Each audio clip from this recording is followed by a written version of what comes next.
বিসমিল্লাহির রহমানির রহিম। আসসালামু আলাইকুম। আপনারা কেমন আছেন? আমি আজকে আটা দিয়ে একটা ছাতু তৈরি করব। আটা নিয়েছি, এলাচি দারুচিনি গুঁড়া করে নিয়েছি, চিনি নিয়েছি, আমি একটু সামান্যই দেব চিনি, সামান্য চিনি নিয়েছি, একটু গুঁড়া দুধ নিয়েছি। সাথেই থাকুন, আমি এখন রান্নায় যাব। প্যানে ঘি দিয়ে দিচ্ছি।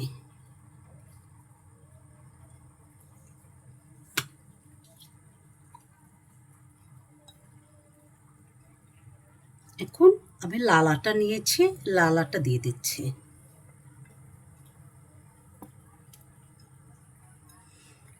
এলাচি দারুচিনি গুঁড়া দিয়ে দিলাম, চিনি দিয়ে দিয়েছি। এখন আমি আস্তে আস্তে এটা হালকা আছে নেড়ে নেব।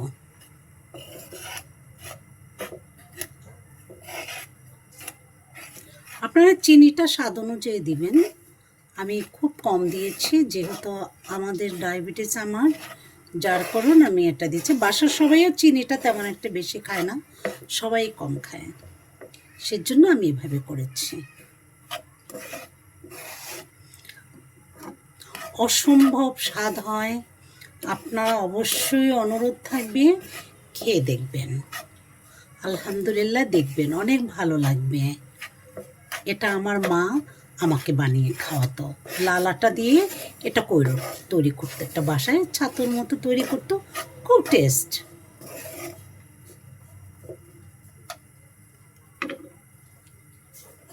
খুব কম আছে করবেন,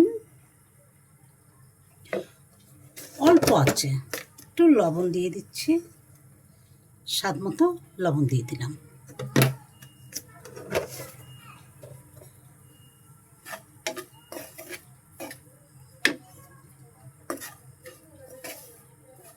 কিন্তু এলাচি দারুচিনি দিতে হবে, যে ফ্লেভারটা আসে ধারণা করা যায় না, এত সুপার একটা জিনিস বানানো। এটা আসলে স্বাদ, অনেক স্বাদ।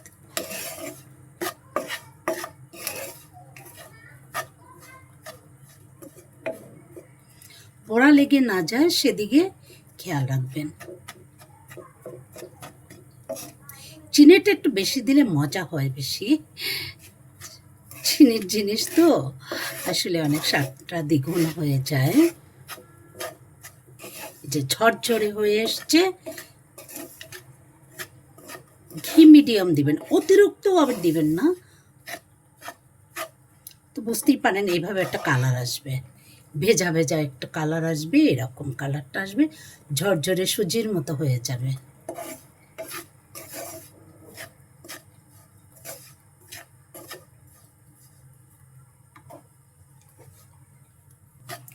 আসলে রান্না হচ্ছে একটা মনের ভালোবাসা। আপনি ইচ্ছে করে রান্নাটা যেভাবে মনটাকে নেবেন, যেদিকে সেদিকেই মন চলে যাবে, সেদিকেই আপনার রান্না ভালো লাগবে। আপনি মনে করেন যে বসে বসে চিন্তা করবেন কী দিয়ে কী রান্না করা যায়, দেখবেন যেটা রান্না করবেন আপনার সেটাই ইনশাআল্লাহ আল্লাহর নিয়ামত, অনেক মজা। সব রান্নাতেই মজা। ভালোবাসা দিয়ে রান্না করলে রান্না একটা আর্ট শিল্প। এটা দিয়ে রান্না করলে দেখা যায় যে অনেক রান্নাই হয়ে যায়, অনেক মজার, অজান্তেই রান্না সুন্দর হয়ে যায়। ওফ, চমৎকার ঘ্রাণ আসছে। একটু দেখি চিনিটা কেমন হলো।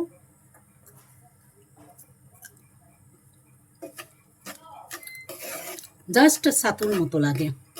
আমরা ছোটবেলায় একবার, আমার মনে পড়ে, একদম ছোট মনে পড়ে যে ছাতু খেয়েছিলাম, তার চেয়েও মজা। অবশ্যই অনুরোধ রইল, খেয়ে দেখবেন। আসলে এটা স্বাস্থ্যসম্মত। আটা তো, ঘি আছে, আটা আছে, দারুচিনি এলাচি আছে।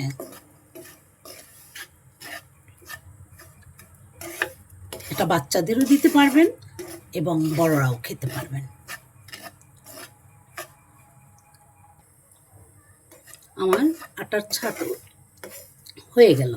আপনারা এভাবে ভেজে খাবেন, একদম সিম্পল রান্না, খুব সহজ।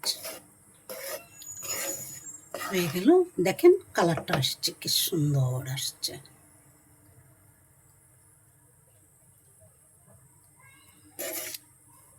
এখন আমি উঠিয়ে নিচ্ছি।